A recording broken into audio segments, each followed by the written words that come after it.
સરકારી જમીન પર દબાણ વિષય વિશે ઘણા લોકો અજાણતા કે જાણતા સરકારી જમીન પર કબજો કરી લે, પરંતુ તમે જાણો છો આવું કરવું ગંભીર ગુનો ગણાય અને જો સરકારી જમીન પર દબાણ હોય તો મામલતદાર, તાલુકા વિકાસ અધિકારી અને જિલ્લા પ્રશાસન સામે પણ કાર્યવાહી થઈ શકે છે. આ વિષય દરેક ખેડૂત, જમીન માલિક અને ગ્રામજન માટે ખૂબ મહત્વનો વિષય છે. નમસ્કાર મિત્રો, હું માલદા આયર અને તમે જોઈ રહ્યા છો કિસાનભાઈ યુટ્યુબ ચેનલ. મિત્રો, વિડીયો સારો લાગે તો તમારા મિત્રોને શેર કરજો અને કિસાનભાઈ યુટ્યુબ ચેનલને સબસ્ક્રાઈબ કરવાનું ભૂલતા નહીં. હવે આપણે પહેલાં સમજીએ કે સરકારી જમીન એટલે શું. સરકારી જમીન એટલે કે એવી જમીન જેનો માલિક રાજ્ય સરકાર હોય, જેમ કે ગૌચરની જમીન, સરકારી રસ્તા, નદી, નાળા, તળાવ, ગામના જાહેર ઉપયોગીની જમીન, ખરાબ જમીન.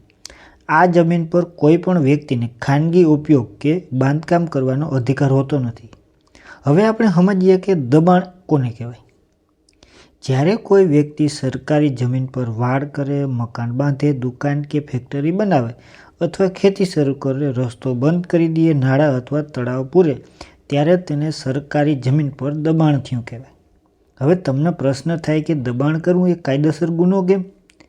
ભારતીય કાયદા મુજબ સરકારી મિલકત વ્યક્તિગત નથી, જાહેર હિત માટે રાખવામાં આવેલ હોય છે.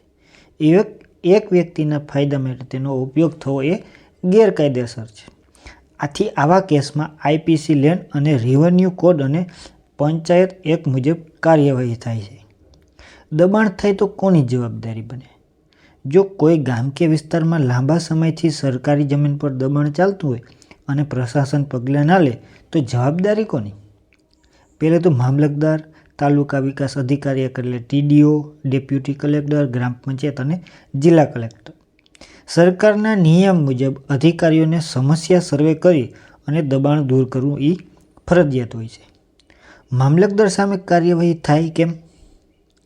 જો લેખિત ફરિયાદ છતાં કાર્યવાહી ન થાય તો સર્વે રિપોર્ટ ખોટો બનાવવામાં અથવા દબાણ કરનારને બચવાનો પ્રયાસ થાય, સરકારી જમીન ખાનગી તરીકે દર્શાવવામાં આવી હોય તો આવી પરિસ્થિતિમાં મામલતદાર સામે સ્થિર ભંગનો કાર્યવાહી થઈ શકે છે. હવે આપણા જેવા સામાન્ય નાગરિક શું કરી શકે?